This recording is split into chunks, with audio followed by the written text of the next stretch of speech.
नमस्कार। इस सप्ताह दो फिल्में लगी। एक फिल्म है राधे श्याम, जिसके हीरो प्रभास है। हिंदी, तमिल, तेलुगु, कन्नड़, मलयालम में एक साथ ये फिल्म बनी है। दूसरी फिल्म लगी है विवेक रंजन अग्निहोत्री की फिल्म द कश्मीर फाइल्स। मैं आपको बताने वाला हूं कि द कश्मीर फाइल्स कैसी है, राधे श्याम की समीक्षा में कर चुका हूं। दरअसल द कश्मीर फाइल्स एक ऐसी फिल्म है जो कश्मीर के बैकड्रॉप पे बनी है, कश्मीर की घटनाओं पर आधारित है।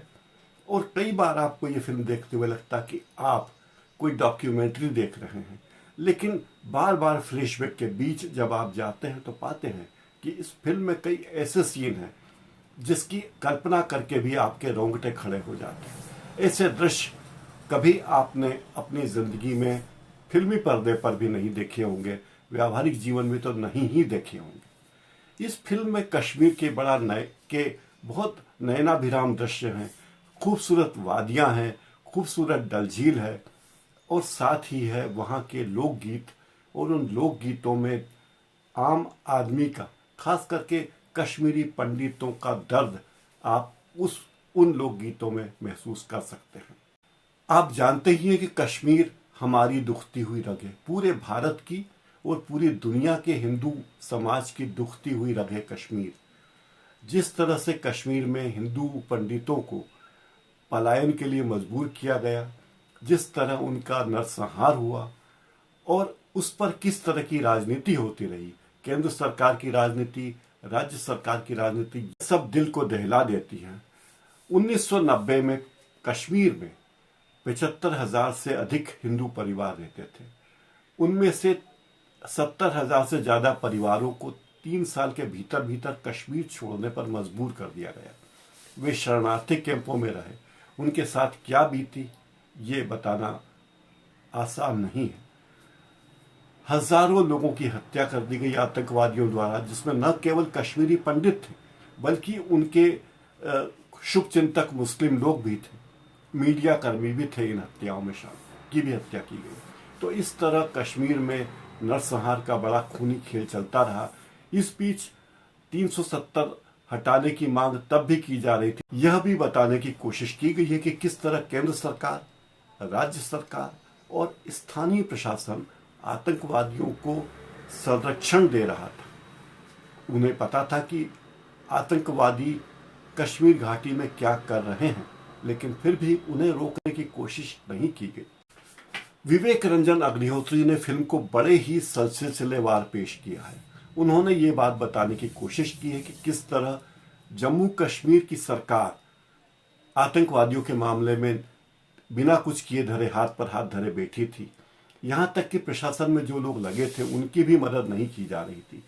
केंद्र सरकार की तरफ से भी कश्मीर मामले को निपटाने के लिए कोई अच्छा हल नहीं किया जा रहा था। केंद्र सरकार का समर्थन स्थानीय अधिकारियों को नहीं था।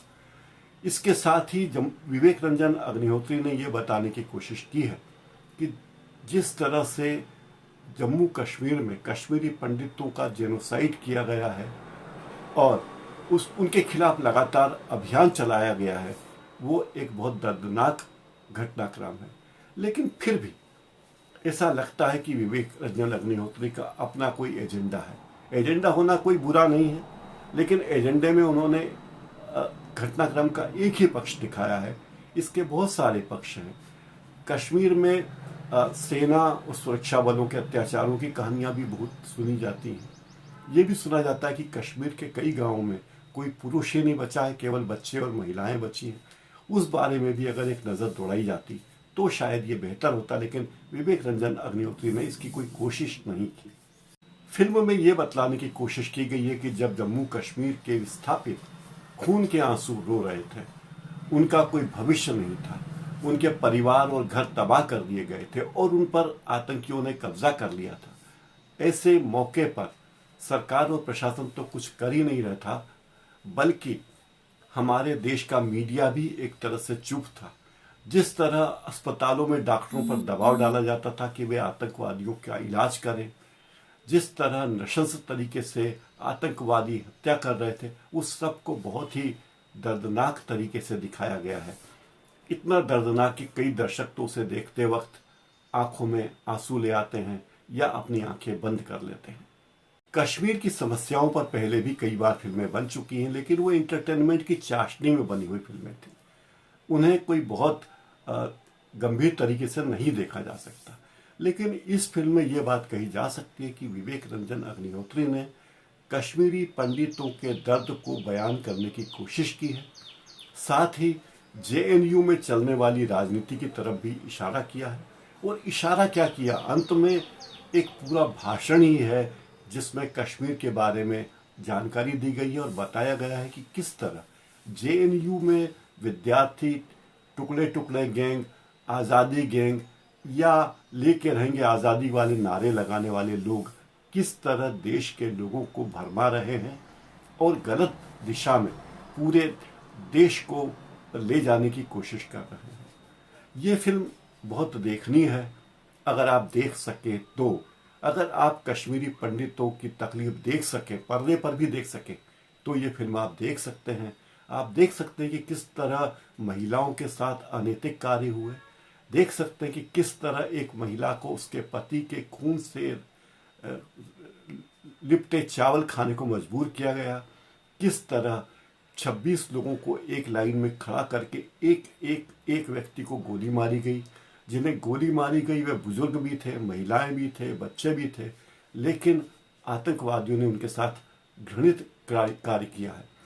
अगर विवेक रंजन चाहते तो इस दृश्य को छोटा कर सकते थे या प्रतीकात्मक दिखा सकते थे, लेकिन उन्होंने ऐसा कुछ नहीं दिखाया। खैर, फिल्म का अंत आशा जगाता है। उसमें यह बताया गया है कि कश्मीर का एक पंडित नेता जो जेएनयू में छात्र संघ के अध्यक्ष का चुनाव लड़ रहा है, उसकी आत्मा जागती है। वो अपने दादा की अस्थियां लेकर 3 दिन के लिए, केवल 3 दिन के लिए कश्मीर में अपने गांव जाता है। वहां उसकी मुलाकात अपने दादा के पुराने परिचितों से होती है और वहां जो कहानी वह लड़का सुनता है, जेएनयू का वह युवक सुनता है, तो उसकी आत्मा झकझोर उठती है और वापस आकर जेएनयू में वो एक लंबा चौड़ा भाषण देता है।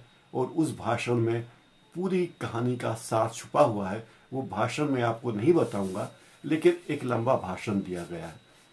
ये सोच सकते हैं कि 3 दिन में उस व्यक्ति का, उस युवक का कायाकल्प कैसे हो गया, उसका ब्रेन वॉश कैसे हुआ या दिमाग में सद्बुद्धि कैसे आई, ये तो विवेक रंजन अग्निहोत्री ही जाने। लेकिन फिल्म में योजनाबद्ध तरीके से जेएनयू के बारे में उसकी छवि को अलग रूप दिया गया है। ये आप फिल्म देखकर ही जान जाएंगे।